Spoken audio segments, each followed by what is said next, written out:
sur la séduction. Je vous l'ai déjà annoncé et je l'ai dit encore aujourd'hui. C'est un sujet qui me préoccupe depuis un certain temps. J'ai voulu commencer par le partager avec vous. Et Dieu voulant par sa grâce, nous allons devoir aller partout où il va nous envoyer pour essayer d'avertir le peuple de Dieu au sujet de la séduction qui frappe de plein fouet l'église du Seigneur. Je l'ai dit il y a plusieurs jours, ce sujet fait l'objet d'un projet du livre. J'ai vraiment avancé avec ça. Je suis déjà dans ma 70e page. Je suis en train d'écrire. Je n'ai pas encore fini. J'ai pris que Dieu me donne la force de l'achever d'ici la fin de l'année pour pouvoir publier. Et ça sera une publication qui va en même temps avertir. En fait, l'objectif serait d'avertir les élus des dieux sur le temps qui est en notre défaveur. Je voudrais vous dire que l'objectif que nous allons poursuivre dans cet enseignement pendant ces 3 jours est d'aider l'Église à devenir stable, à ne pas vaciller dans les mouvements et le vent qui emporte tout sur son chemin. Parce que nous vivons un temps où il est apparu dans l'Église des fossoyeurs. Beaucoup de gens se sont retournés dans les églises traditionnelles, notamment à l'Église catholique. Beaucoup de gens sont retournés au monde parce que tout simplement ils ont été déçus. Vous allez poser des questions, que ce soit ici en Europe ou en Afrique, à plusieurs personnes, vous verrez les mêmes paroles.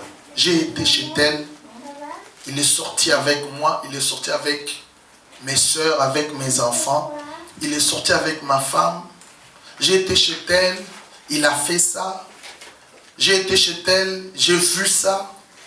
Et finalement, j'ai pris la décision de rester. Chez moi, j'ai dit, je ne prierai plus. C'est que la foi de beaucoup s'est affaiblie à cause de ces phénomènes. Mais les gens qui sont touchés par ces actes doivent maintenant comprendre, à travers ces séminaires bien sûr, que ce phénomène n'est pas un phénomène qui doit nous surprendre. Nous devons nous attendre à cela. Seulement, sachez où mettre les pieds et chez qui se confier, où aller, dans quelle église prier et comment vous pouvez grandir dans la foi. Je vais lire avec vous notre tout premier texte dans Matthieu chapitre 24. Je vous donnerai ce texte dans 3 livres. C'est le même texte, mais il est commun dans les 3 premiers livres du Nouveau Testament que nous appelons les synoptiques, c'est-à-dire ceux qui se ressemblent. Matthieu 24, 1 à 5. Et puis nous lisons les versets 24 à 25. Écrivez d'abord le texte et je vais lire ça avec vous. Matthieu 24, 1 à 5, 24 à 25. Premier texte. Marc 13, 1 à 6, 22 à 23. Deuxième texte. Marc 13, 1 à 6, et puis 22 à 23. Luc 21, 5 à 8. Je reprends. Matthieu 24, 1 à 5, 24 à 25. Marc 13, 1 à 6, 22 à 23. Luc 21, 5 à 8. Vous écrivez seulement le texte. Moi, je fais la lecture rapidement et je vous explique. Comme Jésus s'en allait, je commence par Matthieu. Comme Jésus s'en allait, au sortir du temple, ses disciples s'approchèrent pour lui en faire remarquer les constructions. Mais il leur dit, voyez-vous tout cela? Je vous l'ai dit en vérité, il ne restera pas ici pierre sur pierre qui ne soit renversée. Il s'assit sur la montagne des Oliviers. Et les disciples vinrent en particulier lui faire cette question. Dis-nous, quand cela arrivera-t-il? Et quel sera le signe de ton avènement et de la fin du monde? Jésus leur répondit, prenez garde que personne ne vous séduise, car plusieurs viendront sous mon nom, disant, c'est moi qui suis le Christ, et ils séduiront beaucoup de gens. Verset 24. Car il s'élèvera des faux Christ et de faux prophètes. Ils feront des grands prodiges et des miracles au point de séduire, s'il était possible, même les élus.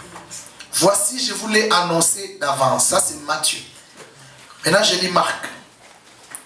Lorsque Jésus sortit du temple, un de ses disciples lui dit, Maître, regarde quelle pierre et quelle construction. Jésus lui répondit, vois-tu ces grandes constructions? Il ne restera pas pierre sur pierre qui ne soit renversée. Il s'assit sur la montagne des Oliviers en face du temple. Pierre, Jacques, Jean et André lui firent en particulier cette question. Dis-nous, quand cela arrivera-t-il et quel sera et quel signe et à quel signe connaîtra-t-on que toutes ces choses vont s'accomplir? Jésus se mit alors à leur dire, prenez garde que personne ne vous séduise, car plusieurs viendront sous mon nom, disant, c'est moi, et ils séduiront beaucoup de gens. Verset 22. Il s'élèvera de faux Christ et de faux prophètes, ils feront des prodiges et des miracles pour séduire les élus, s'il était possible.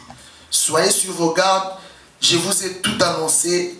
Quel sera le signe de ton avènement et de la fin du monde? La question était claire. Mais la surprise est que Jésus n'a pas commencé par répondre à la première question qui était le temps fixé pour la destruction du temple. Jésus a fait fi de cette question. Il est passé directement à répondre à une autre préoccupation. Quel sera le signe de ton avènement?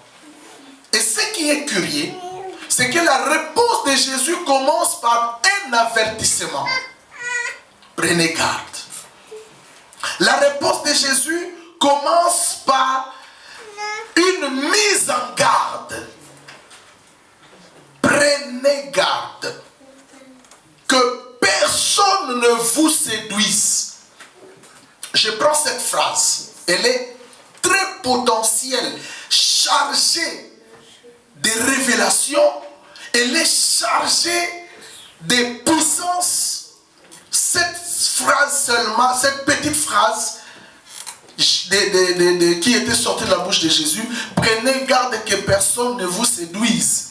Jésus s'adresse aux disciples.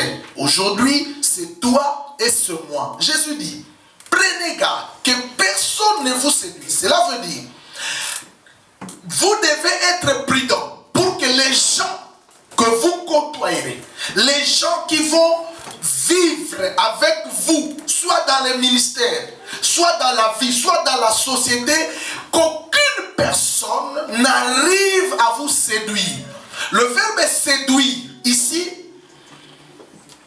peut avoir un autre synonyme qui peut vous aider à comprendre facilement. Je donne donc le synonyme du verbe s'égarer. Donc je peux encore dire ou retraduire en disant, prenez garde que personne ne vous égare. Prenez garde que personne ne vous trompe. Donc séduire, égarer, tromper, c'est le même mot, ce ne sont que des synonymes. Prenez garde qu'aucun pasteur ne vous trompe, qu'aucun prophète ne vous égare.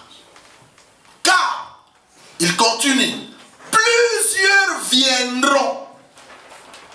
C'était au moment où le Seigneur parlait de ça, c'était au futur. Plusieurs viendront sous mon nom. En réalité, une telle phrase est claire dans la compréhension. Plusieurs viendront sous mon nom. En réalité, ce soyez. En réalité, ce n'est pas moi qui les ai mandatés. Ce n'est pas moi qui les ai demandé, qui leur a demandé de faire ce qu'ils sont en train de faire. Mais pour que vous là, nous ici, nous puissions les recevoir, ils ne doivent venir que sous la couverture du nom de Jésus. Plusieurs viendront sous mon nom, veut dire, plusieurs viendront sous ma carapace. Plusieurs viendront sous mon nom, veut dire, plusieurs viendront par ma couverture. Sous ma couverture. Plusieurs viendront sous mon nom. Plusieurs viendront derrière mon nom. Parce que s'il vient, normalement, tu vas le détecter. Pour te tromper, parce qu'il a un objectif de te tromper, de t'égarer, alors il faut qu'il vienne sous l'apparence de Jésus, afin qu'en l'acceptant, toi, en le croyant pasteur, en le croyant prophète, tu sois égaré. En fait, leur objectif, c'est de t'égarer. C'est-à-dire, ce sont des gens qui ne veulent pas que vous soyez sauvés. Parce que s'ils vous laissent, vous serez sauvés. Pour vous empêcher d'être sauvés, il est venu pour vous égarer. Ils accomplissent une mission. Nous égarer, vous égarer. Ce n'est pas pour rien que tu as pris la décision de ne plus prier. Ils ont accompli leur mission. Ce n'est pas pour rien que tu as pris la décision, je ne fréquenterai aucune église, j'en ai marre, ce sont des pasteurs, mais ils m'ont déçu, fini, terminé. Je reste chez moi, plus question de Jésus. Ils ont accompli leur mission. Tant que tu n'as pas dit ça, leur mission n'est pas accomplie. Alors, pour qu'un jour tu n'arrives pas à prononcer ce genre de phrases, Jésus dit prends garde. Yes. C'est-à-dire là, tu n'as pas le droit, et ici je suis catégorique, à tout membre de notre église, tu n'as pas le droit d'aller dans n'importe quelle église. Premièrement. Deuxièmement, tu n'as pas le droit de donner ta tête à n'importe quel prophète. De trois. Tu n'as pas le droit d'aller dans n'importe quelle invitation de séminaire, de conférence. Prie d'abord Dieu. Amen. Afin que tu sois convaincu de la véracité de la personne. Amen. Parce qu'ils sont ensemble avec nous et ils sont en train d'œuvrer avec une forte allure. Beaucoup de gens ont vu leur vie être bloquée parce qu'ils ont reçu des mains qu'ils ne devraient pas recevoir. Ce ne sont pas des mains bénies, ce sont des mains maudites. Parce que Dieu ne bénit que la personne qui a reçu l'appel de lui et qui bénit. Par ma bénédiction, vous êtes bénis. Parce que Dieu m'a mandaté. Mais par la bénédiction de celui que Dieu n'a pas mandaté, ce n'est pas la bénédiction, c'est la malédiction. Jésus continue. Il dit, ils viendront sous mon nom et ils diront. Voilà ce qu'ils diront. C'est moi qui suis le Christ. Amen. Et Jésus dit, et ils séduiront beaucoup de gens. Donc, entre venir par la couverture de Jésus et dire, c'est moi qui suis le Christ, ils séduiront beaucoup de gens. Qu'est-ce que cela veut dire, cette phrase? C'est moi qui suis le Christ. Ne prenons pas ça comme les gens qui ont une fois au Congo déclaré Kadima Jésus, Mukungubi le Jésus, je ne sais pas moi quoi, et déjà ils sont d'office des égarés. Hein, et vous ne pouvez même pas le suivre parce que vous savez déjà de quoi il s'agit. Mais prenez ça dans son étude du mot Christ. Suivez-moi bien. Il y a quelques années et jusqu'à ce jour, un mot est en train de battre son plein dans le milieu chrétien, que ce soit en Europe, aux États-Unis ou en Afrique. C'est le mot onction. En lisant le texte dans sa langue originale grecque, le mot Christos, Christ, est traduit par ouin. En fait, tout celui qui est ouin, c'est un Christ. Amen. Or, l'onction est l'unique élément que Dieu dote à tous ceux qui veulent s'en servir. Amen. Elle est sacrée pour une fonction sacrée. Avant d'utiliser quelqu'un, Dieu faisait quoi? Il le loignait. Alors, la phrase peut être retraduite. Ils diront, ce moi qui suis ouin. Je veux que tu comprennes ça dans le sens que je te donne.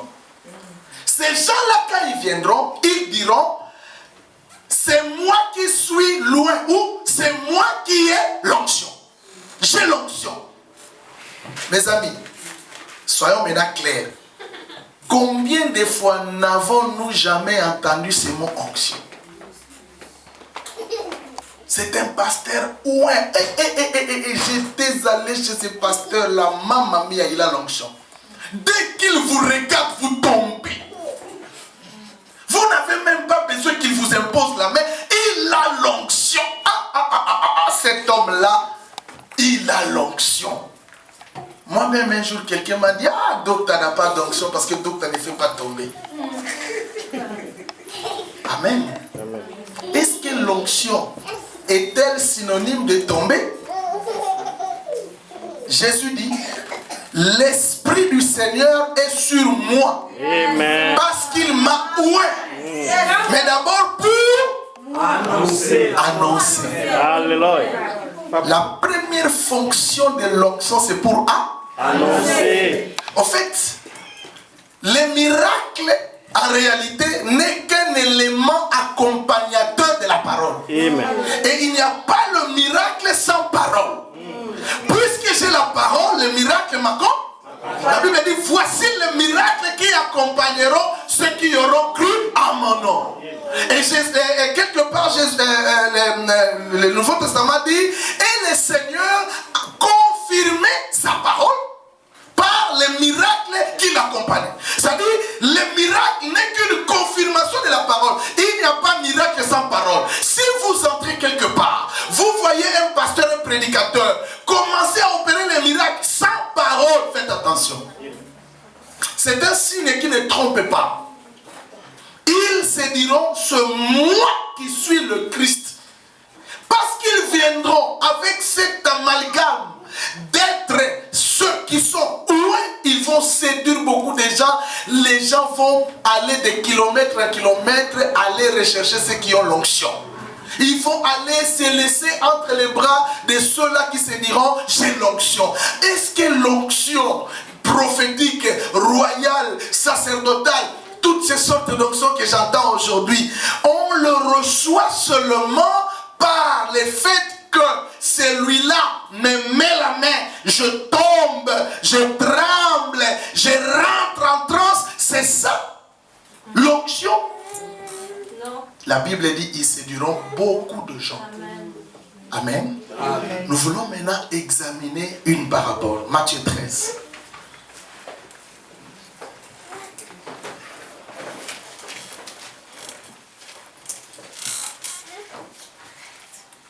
C'est dans cette parabole,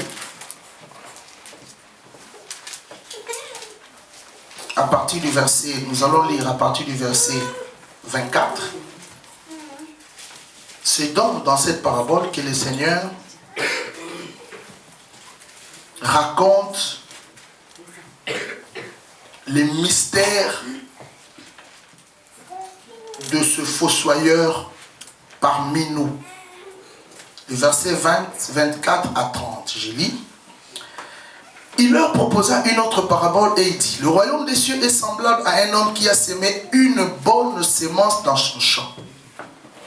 Mais pendant que les gens dormaient, son ennemi vint, sema des livrées parmi les blés et s'en alla.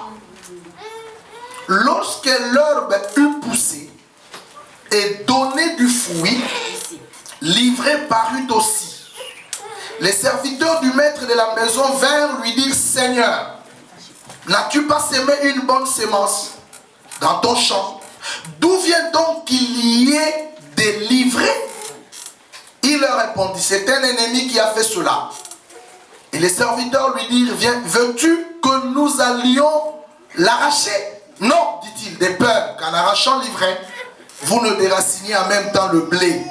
Laissez-les croître ensemble, l'un de l'autre, jusqu'à la moisson. Et à l'époque de la moisson, je dirai au moissonneur, arrachez d'abord l'ivraie et liez-la en gerbe pour la brûler, mais amassez les blés dans mon grenier. Amen. Amen. Nous allons lire l'explication que le Seigneur donne à cette parabole. Nous prenons le verset 36. Nous lisons de 36 à 40. Alors il renvoya la foule et entra dans la maison. Ses disciples s'approchèrent de lui et dirent, explique-nous la parabole de l'ivraie du champ. Il répondit, celui qui sème la bonne sémence, c'est le Fils de l'homme. Le champ, c'est le monde.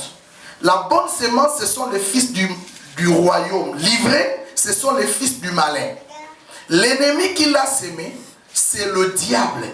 La moisson, c'est la fin du monde. Les moissonneurs, ce sont les anges. Or, comme on arrache l'ivraie et qu'on la jette au feu, il en sera de même à la fin du monde, car le Fils de l'homme enverra ses anges qui arracheront de son royaume tous les scandales et tous ceux qui commettent l'iniquité. Ils les jetteront dans la fournaise ardente où il y aura des pleurs et des grincements dedans. Alors, les justes resplendiront comme le soleil dans le royaume de leur Père. Que celui qui a des oreilles pour entendre, entende. Suivez-moi bien. Ça, c'est une parabole qui explique toute la problématique de la présence des fossoyeurs au milieu de nous. Jésus dit, je leur parlerai en parabole pour que ceux qui ont des yeux ne voient point, ceux qui ont des oreilles n'entendent point. Un jour, un maître est venu s'aimer du blé dans son champ. Pendant la nuit, son ennemi vint. Suivez-moi. Il sème des livrées dans le même champ. Le matin, les serviteurs de ce maître sont allés arroser le champ et ils ont remarqué, à côté du blé, il y a de l'ivraie. Ils étaient très étonnés mais aussi scandalisés. Ils sont retournés au maître pour faire rapport de ce qu'ils avaient vu. Quelle était la réponse du maître? Attention. Ils ont posé la question, maître, nous voulons les arracher parce qu'on trouve que la présence de cet ivraie risque d'empêcher de causer du tort au blé. Il dit, laissez-les croître ensemble jusqu'à la fin. C'est alors que vous arracherez le blé pour la consommation et l'ivraie, vous le jetterez au feu. Mes amis, c'est une parabole qui a tout dit et que nous devons décortiquer dans le temps qui nous reste à partager avec vous. Dans cette parabole, il est clairement constaté la présence de deux types de semences. On parle du blé, on parle aussi de quoi? De l'ivraie. Cela signifie en effet qu'il y a deux types de races, deux types de plantes, deux types d'hommes, deux types de croyants, deux types de serviteurs. Les uns sont de blé que le maître a fait quoi? A sémé. Les autres ne sont que des livrées que le maître et que l'ennemi a aussi sémé. Dans le même champ, les deux semences ont été plantées dans un même espace. Ils se retrouvent toutes dans la même terre, dans le même champ. Ils occupent ou elles occupent le même espace. Mais ce sont deux semences différentes par nature. Dites Amen. Amen. différentes par essence. En fait, là, nous pouvons parler en chimie, en termes chimiques, d'un mélange hétérogène. C'est un mélange dont les substances gardent leur constituant chimique. Si je prends du sel avec du sable, vous saurez imaginer, séparer ou différencier le sel du sable. C'est un mélange hétérogène. Si je prends de l'eau, je mets du sucre, je mets dans l'eau. Vous buvez, l'eau est sucrée, mais vous ne voyez plus le sucre. Il est homogène. Pendant qu'ici, on parle d'un mélange hétérogène où nous sommes là tous. À l'œil nu, ça paraît être difficile de distinguer, de différencier ces deux semences. C'est un mélange dont les constituants, heureusement, conservent leur nature chimique. Il s'agit d'un mélange entre les bons et les mauvais, entre les vrais et les faux. C'est pourquoi l'église est un lieu de scandale. Vous comprenez pourquoi l'église est un lieu de scandale? Au Koko tu ne peux pas dire je ne viens plus parce que j'ai été scandalisé. Je t'apprends que l'église est un lieu de scandale. La Bible dit il est inévitable que le scandale arrive. Mais malheur sur qui le scandale arrive. Le scandale arrive souvent sur qui? Sur le mauvais. Yes. Écoutez-moi, frère. Compte tenu de cela, il y a lieu à penser à une évidence. Quelle est cette évidence? Les problèmes et les scandales, les mauvais comportements. C'est pourquoi d'ailleurs, quand j'ai regardé, j'ai examiné la parabole, la Bible dit, la Bible parle du champ. L'explication que Jésus a donnée, il a dit le champ c'est le monde. Suivez-moi bien. Le champ ce n'est pas l'église. Le champ c'est le monde. Dans un autre texte, je crois dans 1 Corinthiens 3, Paul parle du champ comme église. L'église universelle. Ce n'est pas l'église que nous construisons. En fait, en réalité, les églises que nous bâtissons, Jésus ne les connaît pas. Je vais m'expliquer. Jésus ne les connaît pas dans le sens où ce sont des églises qui lui appartiennent. Non. Le Seigneur seul connaît ce qui lui appartient. Parce que notre église ici, c'est comme un pêcheur qui jette le filet dans la mer, qui tire les poissons, mais dans son filet, il y a des bons comme des mauvais poissons. Vous comprenez? Il y a des poissons qui sont censés être consommés, mais il y a des poissons qui ne sont pas censés être consommés. Mais ils sont tous tirés par le même filet et ils constituent l'église. L'église c'est un mélange parce que c'est un humain, moi, qui ai commencé cette église. La véritable église n'est pas visible. La véritable église, elle est invisible. Donc ça ne dépend pas de ce que j'ai fait, ça dépend de ce que je suis. Il y a une différence entre faire et être. Amen. Beaucoup font mais ne sont pas. Jésus n'a pas besoin de ceux qui font, mais Jésus a besoin de ceux qui sont. Amen. Être enfant de Dieu, c'est différent de faire ce que Dieu veut ou faire un miracle. Je fais un miracle. Est-ce que j'appartiens à Jésus? C'est ça. Alléluia. Amen. Il est important de constater que le mélange ici est très clair. Et ce qui m'a touché, laissez-les croître ensemble. Donc nous sommes là, nous sommes en train de vivre ensemble. Tous, nous avons commencé des églises. Tous, nous sommes appelés pasteurs référents. Tous, nous prêchons Jésus. Nous faisons des délivrances. Nous prophétisons. Nous chassons des démons. Nous avons de belles voitures, des belles maisons. Nous faisons des voyages missionnaires. Tous, nous faisons la même chose. Parce qu'on a dit laissez-les croître ensemble. Et en croissant ensemble, tous, nous bénéficions de la même grâce. C'est-à-dire, quand le Seigneur veut répandre la pluie dans ce champ-là, y compris les blés et l'ivraie, bénéficient de quoi? Vrai ou faux? Si il y a un phénomène chimique ou physique, chimique de la photosynthèse.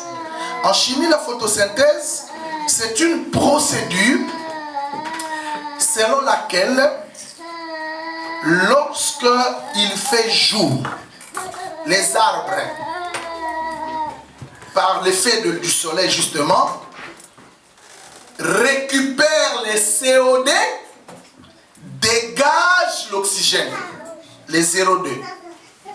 Et la nuit, il récupère l'oxygène, il dégage les CO2. Ce phénomène est appelé en chimie la photosynthèse. Et donc ce phénomène chimique que Dieu donne à toutes les plantes, que ce soit le blé, que ce soit l'ivraie, bénéficie de ces phénomènes. Nous sommes là, tous, même grâce, même bénédiction, au même degré. La pluie tombe sur nous tous, mais Jésus a dit laissez-les croître ensemble. Et il y a même des gens qui posent des questions. Aujourd'hui, le problème c'est quoi? Il dit comme c'est encore jeune, si vous cherchez à arracher les blés, les livrer, vous risquerez d'arracher aussi le blé. Moi j'ai besoin du blé pour ma consommation. Laissez-les croître ensemble. Mais le risque est grand.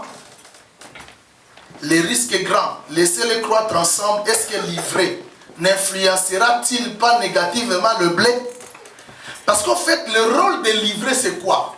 Je vais vous l'expliquer scientifiquement. L'ivraie, ce sont des herbes qui, lorsqu'il n'y a pas plantation, qui poussent sans rien. Vous comprenez, vous comprenez ce genre d'herbes? Oui. Partout, s'il n'y a pas production, dès qu'il y a pluie, il y a des herbes qui poussent. Ces herbes-là ne servent à rien. D'ailleurs, avant la semence, on doit le couper. En réalité, si vous semez des légumes, des grains de légumes, et que les légumes poussent, à côté, il y a l'ivraie. L'ivraie ont comme rôle d'empêcher les légumes de bien croître. En fait, le rôle de l'ivraie, c'est d'empêcher la croissance du blé. Combattre les bleus pour que les bleus ne croissent pas. Ces gens-là, que ce soit des pasteurs, que ce soit des frères, que ce soit n'importe qui, ils ont comme rôle, vous là, vous empêcher de croître. Vous amener au scandale pour que vous vous posiez des questions. Lui aussi, avec tout ce qu'il a fait, il me dit des choses comme ça. Je ne m'en reviens pas. Oui, il faut revenir sur terre. Amen. Il faut revenir sur terre parce que c'est des choses que Dieu nous a déjà dévoilées. Alors, que signifie le mot ivraie? En grec, le mot ivraie vient du mot grec zizania. Zizania qui veut dire en français zizanie. Or, le mot zizanie veut dire discorde. Créer la zizanie, semer la zizanie veut dire semer la discorde. Nous avons l'expression française, semer la zizanie. C'est-à-dire faire naître la discorde entre des personnes, provoquer des disputes dans un groupe, créer la confusion au milieu des gens. Par zizanie, les chrétiens se retrouvent désemparés, désorientés. Car la zizanie touche à l'essence même de la foi. L'ivraie, c'est la zizanie. C'est des herbes inutiles qui ne viennent que nous empêcher de croître et de se développer. C'est une espèce non cultivée. C'est une espèce qui n'a aucun rôle. Leur développement est rapide. Suivez-moi bien. Très rapide. Et il se répand vite dans l'espace qu'il occupe pour rien. L'ivraie étouffe la bonne semence. Elle a toujours tendance à dominer et à couvrir la bonne semence afin d'empêcher celle-ci à croître. Voilà le rôle naturel de l'ivraie. Mes amis, quand j'ai lu ces textes, je me suis référé à un terme. J'ai dit, si les blés sont de vrais, je crois que les vrais sont de faux. Alors je vais maintenant vous donner un texte. Deux textes, pardon. Écrivez, vous qui écrivez. À gauche, écrivez les vrais. À droite, écrivez les faux. Vous allez voir, dans tout ce qu'il y a des vrais, à côté des vrais, la Bible reconnaît aussi l'existence des faux. Je commence d'abord par les frères. Je ne vous donne pas les textes des vrais frères, parce que déjà la Bible est pour les vrais. Vous comprenez ma démarche? Je ne vous donne que les textes qui concernent les faux. Galates, chapitre 2, verset 4. J'ai fait juste la lecture du texte et on passe à un autre. Comme ça, vous notez. Galates, chapitre 2, verset 4. Et puis 2 Corinthiens, chapitre 11, verset 26. Galates 2, 4, 2 Corinthiens 11, 26. Je commence par Galates 2, 4 qui dit: et c'est là, à cause des faux frères qui s'étaient secrètement introduits et glissés parmi nous pour épier la liberté que nous avons en Jésus-Christ avec l'intention de nous asservir. Moi, ce qui m'intéresse, que je vais vous demander, en lisant ce verset-là, soulignez seulement faux frères. L'adjectif qualificatif faux m'intéresse beaucoup. Ça, c'est une autre démarche qui me permet de rentrer dans le texte, ok, pour voir le blé est livré. Déjà, je dénomme le blé comme de vrai et je dénomme livré comme de faux. Maintenant, s'il y a de vrais frères dans l'église, il y a aussi de faux frères. Amen. De même pour les sœurs. S'il y a des vraies sœurs, il y a aussi des fausses sœurs. Et les faux frères ou les fausses sœurs, ce ne sont pas la sémence de Dieu. Satan a montoya à Diaba. C'est le diable qui est venu les mettre là. Soit ici au salon. Alors Dieu, je te mets au salon pour empêcher les vrais frères de croître. Ils ont un rôle. Il faut les détecter. Et quand vous les détectez, soyez prudents. Parce que si vous n'êtes pas prudent, ils vont vous scandaliser, même vous faire fuir l'église. Ah, je ne viens plus dans cette église parce que tu as écouté un faux frère. Il a un rôle. Son rôle ne sera accompli que lorsque toi tu diras, je ne viens plus dans l'église. Il dit, waouh, j'ai accompli. Parce que c'est une mission. À côté des faux frères, je prends maintenant le ministère des apôtres. S'il y a des vrais apôtres, la Bible reconnaît aussi des faux apôtres. 2 Corinthiens 11, verset 13.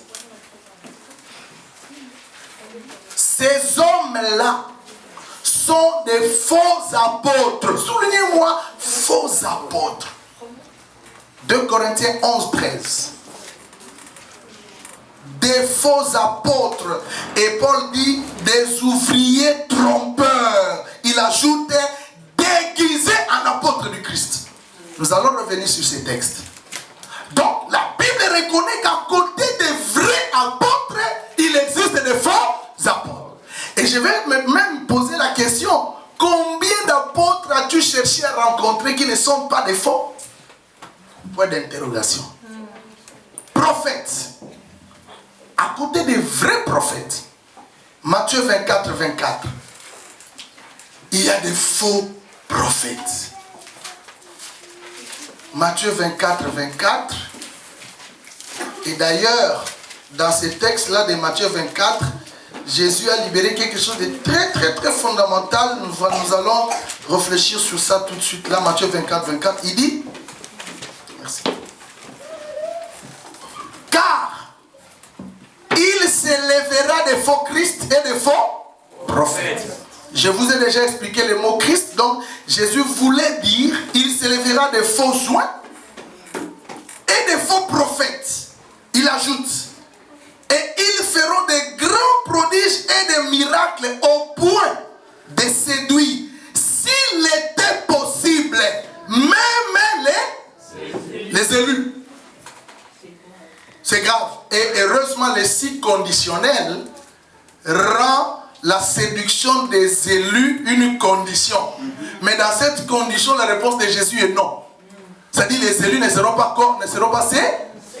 un élu, hein, même si pendant un temps il est séduit, il reste à la maison, il va sentir son cœur lui dire lève-toi, va quand même. Alléluia. C'est comme ça, n'est-ce pas? Amen. Et la Bible dit il s'élèvera. Je prends maintenant les verbes tels qu'il est utilisé. Nous connaissons tous, nous avons étudié les français. Le verbe s'élever ici est un verbe pronominal, comme on dit en français. C'est. Il y a une différence entre élever Rachel ou s'élever par soi-même. S'élever, c'est une auto-élévation. Quand la Bible dit il s'élèvera des faux prophètes, ça dit l'élévation de ces prophètes ne viendra que de soi-même. Donc ça ne sera pas une élévation divine. Pour s'élever soi-même, il faut créer des stratégies qui vont te faire des renommées. Mais est-ce que ces renommées viennent de Dieu? Non, parce que vous vous élevez. Vous vous élevez. Et Jésus dit, quand ils vont s'élever, pour séduire, ils vont opérer des grands miracles et des grands produits. Donc, je vais vous parler des moyens de séduction. On reviendra sur ces choses. Mais le problème, c'est qu'il y a à côté des vrais prophètes, des faux prophètes. Quatrièmement, docteur. 2 Pierre chapitre 2, verset 1er. 2 Pierre 2, 1. Pierre dit,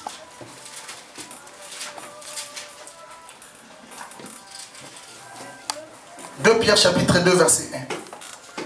Il y a eu parmi les peuples des faux prophètes, il y aura de même parmi vous des faux docteurs. Soulignez-moi ça.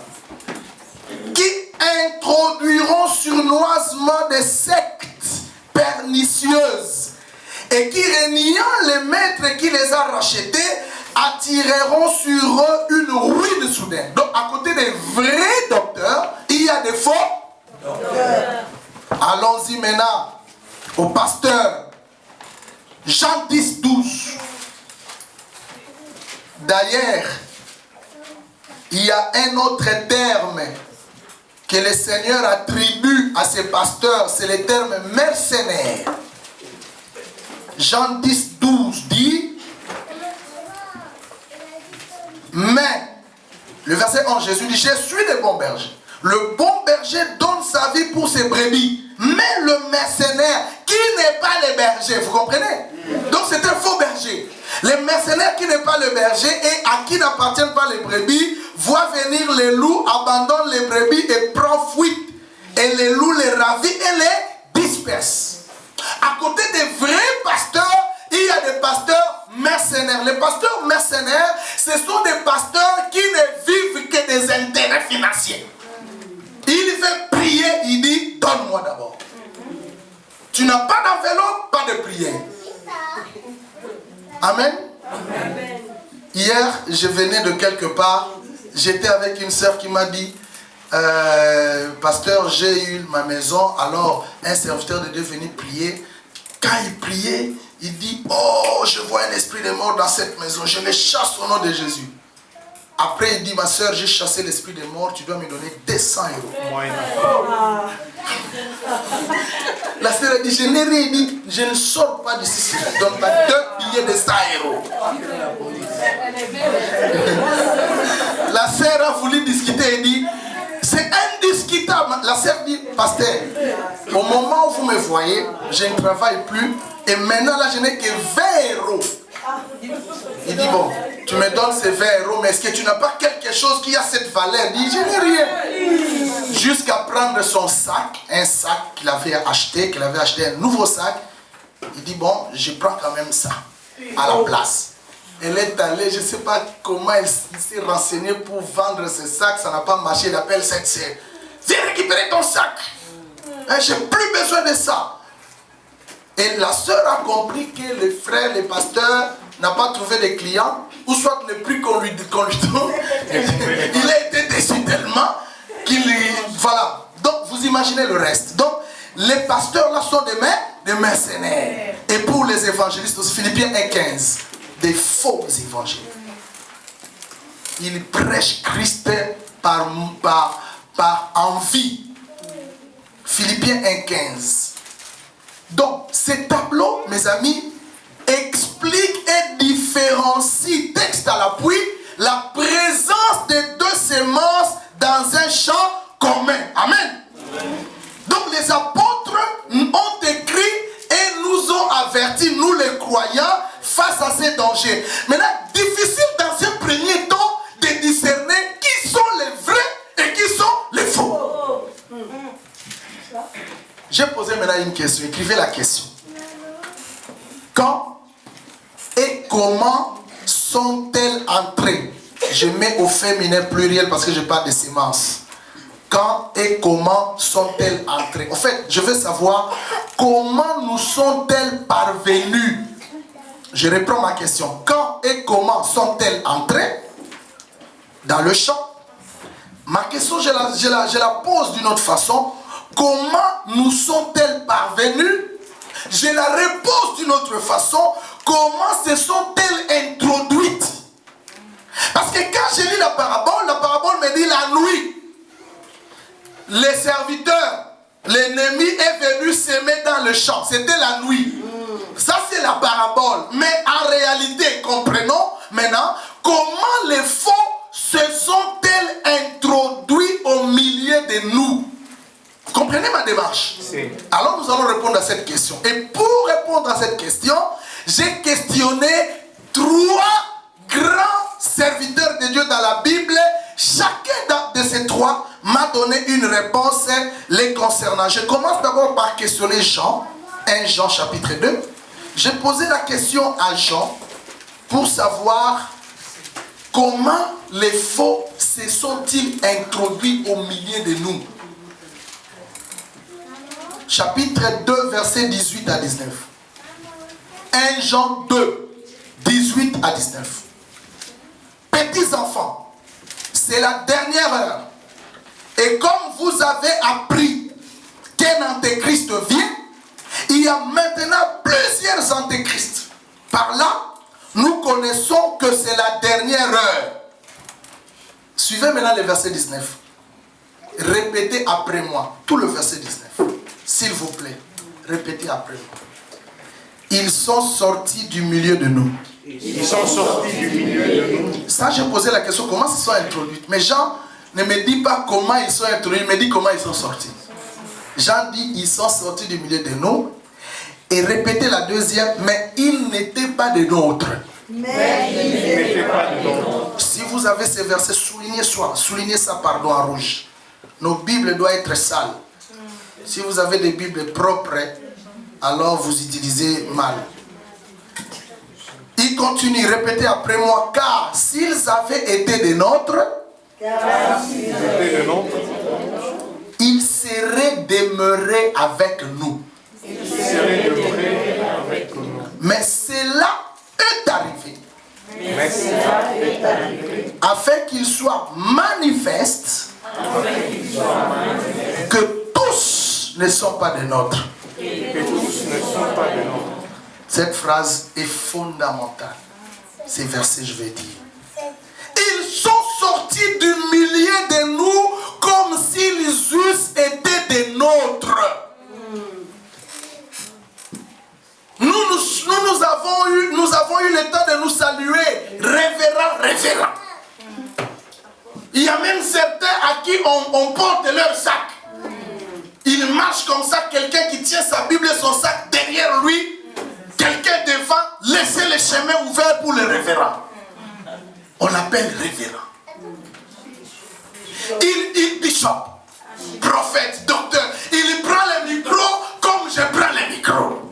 Il parle comme je parle. Ils sont sortis du milieu de nous comme s'ils eussent été des nôtres. Maintenant, Jean donne la différence. Il dit, si ces gens-là étaient des nôtres, ils seraient demeurés avec nous. Cela veut dire quoi? S'ils étaient des nôtres, ils seraient demeurés, je commence, par la même sanctification que nous. Comment vous pouvez imaginer un pasteur qui couche avec le 3/4 des femmes de son église et des femmes mariées. Dites-vous bien, il a la semence que j'ai ou il a une autre semence? Je vous assure qu'il n'a pas la semence que j'ai.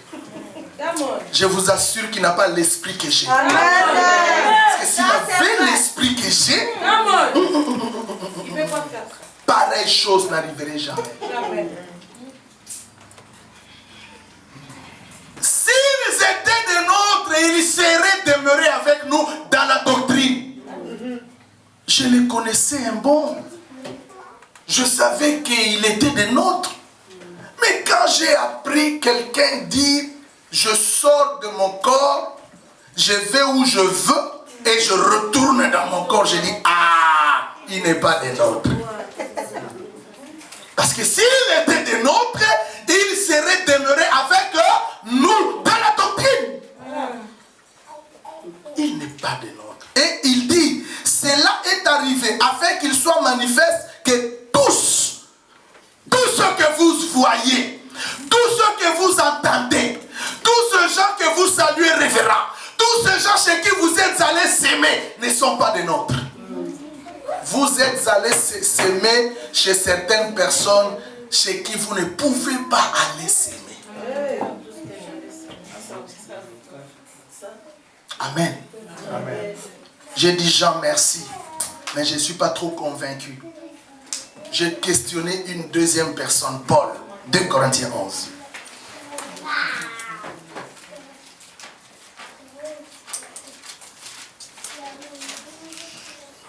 À partir du verset 13, nous lisons jusque le verset 15. Paul dit, 2 Corinthiens 11, 13 à 15, ces hommes-là sont des faux apôtres.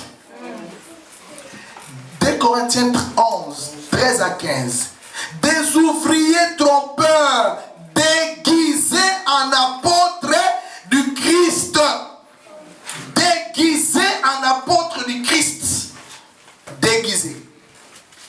Cela n'est pas étonnant parce que le diable lui-même se déguise en ange de lumière. De lumière. Donc cela ne peut pas vous étonner si ce ministre aussi se déguise en ministre de justice. On les appelle aussi les ministres de Dieu. Hommes de Dieu. Mais ce ne sont pas des ministres de Dieu. Yes.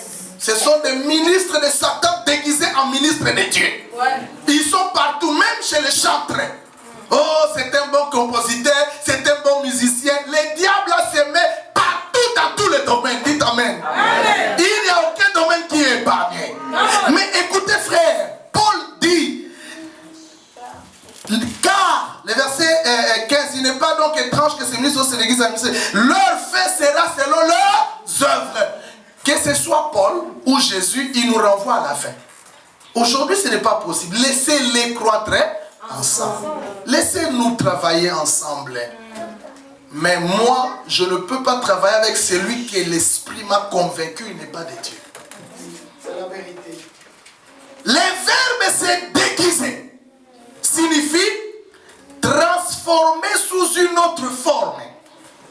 Donc quand Paul dit, ce sont des faux apôtres qui se sont déguisés en apôtres du Christ, ils se sont métamorphosés. Ils se sont transformés sous la forme d'un apostolat. Mais et puis cette métamorphose est difficile à cerner. Dites Amen. Amen. Car semble-t-il, ils remplissent convenablement les fonctions apostoliques. Ils opèrent des miracles visiblement indiscutables. Quand ils font des campagnes d'évangélisation, la participation est spectaculaire. Mais cela suffit-il pour prouver leur véracité? Non. Ils se déguisent en anges de lumière. Parce que s'ils venaient comme envoyés du diable, tu ne vas pas les recevoir. Amen. Et pour pénétrer ta sphère, il faut qu'ils changent de forme. Et là, tu as dit, Yami, homme de Dieu. En fin de compte, il dit, si tu savais. Troisièmement, j'ai posé la question à Jésus. J'ai dit, Jésus, donne-moi la réponse à ma préoccupation. Jésus me dit, lis Jean, lis Matthieu, chapitre 7. Matthieu chapitre 7, je les lis à partir du verset 15. Gardez-vous des faux prophètes. Ils viennent à vous en vêtements de brebis, mais au-dedans, ce sont des loups. Là, Jésus m'a convaincu. Il m'a convaincu. Jésus m'explique clairement. Il dit, ce sont des loups. Imaginez maintenant un loup. Un loup, c'est un animal sauvage, n'est-ce pas? Mais un loup qui est dans la bergerie, c'est-à-dire un animal sauvage parmi les animaux domestiques. C'est pourquoi d'ailleurs il parle de ravissement. Loup cruel, il va ravir et détruire. Jésus dit, si ces gens venaient en tant que loups, vous allez directement les détecter. Ils prennent les habits de brebis, ils se couvrent et ils entrent. Vous les avez acceptés. Mais en fin de compte, ils vont ôter leurs vêtements de brebis et manifester leur cruauté, leur vraie nature de loup. Quand est-ce qu'ils vont le faire? Quand ils savent qu'ils ont déjà les gens, quand ils savent qu'ils ont déjà un nom, quand ils savent qu'ils ont déjà la renommée, quand ils savent qu'ils ont déjà l'autorité, ils s'en foutent. Ils savent que j'ai fait un nom, j'ai l'argent, j'ai des gens derrière moi, j'ai tout ce qu'il faut, alors je veux manifester ma nature de loup. Peu importe. À ce moment, vous allez dire, ah, on ne savait pas vraiment. Regarde, il a bien commencé. Mais regarde ce qu'il est devenu. Non, ne dis pas qu'il a bien commencé. Il n'était pas de Dieu. Parce que s'il était de Dieu, il allait rester tel qu'il avait commencé. C'est lui qui change. Plus il évolue, il n'est pas de Dieu. Donc Jésus dit, ils sont venus en vêtements de brebis, mais ce sont de loups. Et vous les avez accueillis, vous avez accepté leur ministère. Mes amis, tout séminaire n'est pas pour vous. Toute église n'est pas pour vous. Amen. Tout pasteur n'est pas pour vous. Amen. Ce n'est pas que je dis ça pour te dire, reste ici, dans cette église. Tu as le Saint-Esprit pour te guider, pour te diriger. Mais il faut demander, même si c'est Kama, dis à Dieu, Kama, t'appartient. Amen. Les Béréens, moi j'aime les chrétiens des Béréens. La Bible dit les Béréens, malgré ce qui était Paul, mais ils examinaient les Écritures pour voir si ce que Paul disait était exact. Mais aujourd'hui, les chrétiens n'examinent plus. Hein? Ils sont emportés par tout vent. L'onction, vous allez prendre l'onction. Tel pasteur, vous allez. Telle église, vous allez. Maman mia, faites attention. J'ai posé une question. Comment doit-on les reconnaître?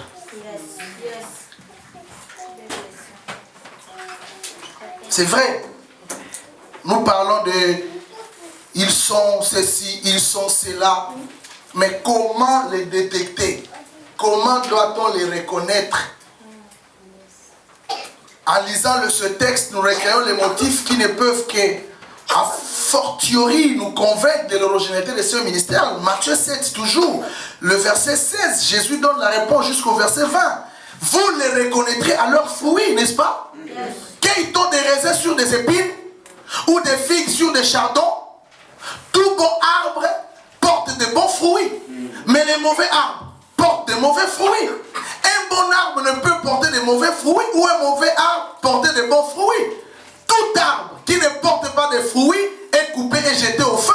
C'est donc à leurs fruits que vous les reconnaîtrez.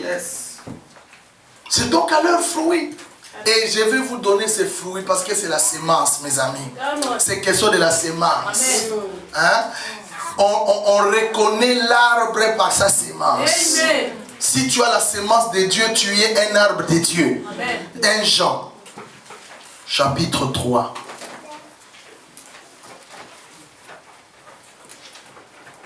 Verset 9. Quiconque est né de Dieu ne pratique pas le péché. Parce que la sémence de Dieu demeure en lui. Et il ne peut pécher parce qu'il est né de Dieu. C'est par là que se font reconnaître les enfants de Dieu et les enfants du diable. Voilà là où on reconnaît les enfants de Dieu et les enfants du diable. Je reprends. Voilà là où on reconnaît la bonne de la mauvaise sémence. Je reprends. Voilà là où on reconnaît les vrais des faux. Celui qui est né de Dieu a la sémence de Dieu. La sémence de Dieu ne lui demande pas de pratiquer le péché. Cela veut dire, il peut pécher, mais c'est différent de pratiquer le péché. Pécher et pratiquer le péché, c'est différent, n'est-ce pas? Amen. La pratique, c'est une habitude. Lorsque je pratique, donc j'acquiers une habitude. Celui qui est né de Dieu ne s'habitue pas au péché. Il peut trébucher, il peut pécher, oui. Celui qui dit qu'il n'a pas péché est un menteur.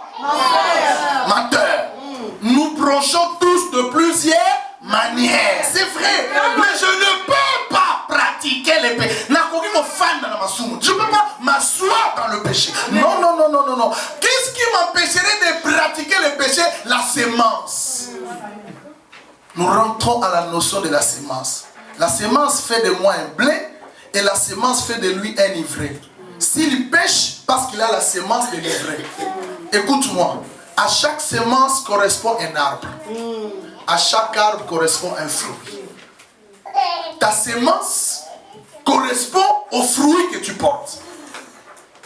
Puisque j'ai la sémence de Dieu, puisque de cette façon, je ne peux pas vivre ni pratiquer le mal. Parce que c'est la sémence de Dieu. On en a marre, mes amis. On est fatigué. Qu'est-ce qu'on n'entend pas? Qu'est-ce qu'on n'entend pas? Des scandales. Je viens d'apprendre là-bas un pasteur qui a pris son GSM avec une autre fille. Il montre sa nudité dans les GSM. Ils étaient en direct. Et l'autre là, si une fille de l'église, toi un homme de Dieu marié, tu ouvres ton pantalon, tu montres les choses qui ne peuvent même pas être faites chez les païens. Et vous me dites, c'est un homme de Dieu, vous allez dans cette église. C'est la sorcellerie, merci maman, c'est la sorcellerie. Parce que là tu montes. Que n'entendons-nous pas? Que ne voyons-nous pas? Que ne vivons-nous pas? Qui prouve que réellement c'est le temps de la séduction. Les vrais et les faux, ils sont là. Et je vais vous donner les moyens par lesquels ils vous séduisent. Parce que nous allons reconnaître ces gens par leurs fruits. Mais quels sont donc les moyens par lesquels ces gens œuvrent pour vous séduire? Parce qu'en fait, s'ils vous séduisez seulement par la simple parole, des fois vous allez résister. Il faut utiliser des choses qui vous marquent. Matthieu 7, 21. On a lu beaucoup de textes aujourd'hui. Souffrez pour ça parce que c'est vraiment un enseignement. 7, 21. Ceux qui me disent Seigneur, Seigneur, n'entreront pas tous dans le royaume des cieux, mais seulement celui qui fait la volonté de mon Père qui est dans les cieux. Le verset 22. Plusieurs me diront en ce jour-là, moi j'ai toujours dit, heureusement, dis avec moi, heureusement. Heureusement. Il y a ces versets. Parce que si ces versets n'étaient pas dans la Bible, un jour j'ai discuté avec quelqu'un, il m'a dit, docteur, cet homme-là c'est un homme de Dieu. Je sais vrai, dit, non, laisse tomber. J'avais besoin du travail, moi. Le jour où je suis allé chez lui, il me dit, tu auras le travail la semaine prochaine. Et la semaine prochaine, j'ai eu le boulot. Dites ce que vous voulez, c'est un homme de Dieu. Quelques mois après, quelques années après, je repose la question, il dit, c'est un diable. Donc, tu sais que c'est un sorcier.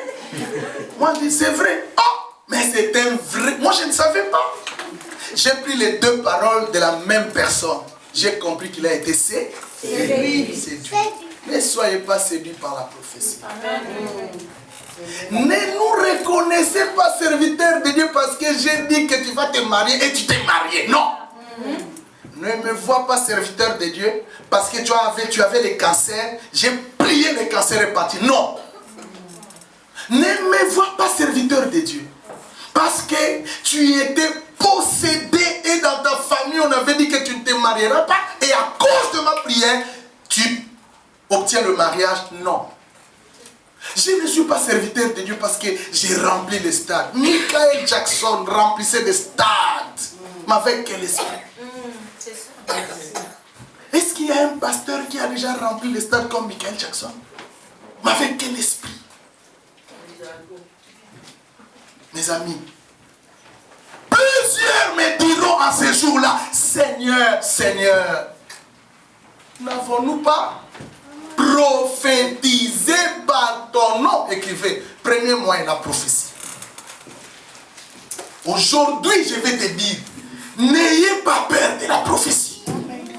N'ayez pas peur des prophètes. Ayez peur de Jésus qui parle par sa parole. Mais diront à ces jours-là, n'avons-nous pas prophétisé en ton nom la prophétie? J'appelle ça les terrains glissants. Deuxième terrain glissant. Mais diront à ces jours-là, n'avons-nous pas chassé des démons les combats spirituels? La délivrance. Le combat spirituel. Deuxième terrain glissant. N'avons-nous pas opéré des miracles par ton nom? Troisième terrain, les prodiges, les miracles, les signes. Écrivez bien ces trois. Prophétie. Combat spirituel. La délivrance.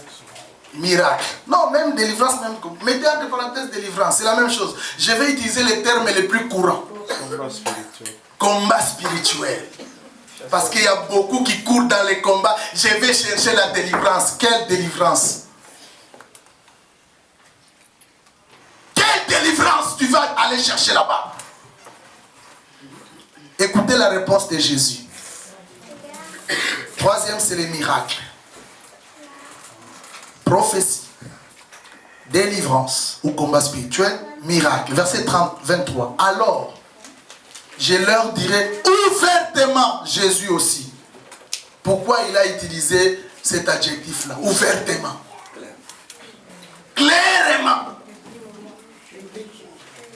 Que moi, je ne vous ai jamais connu.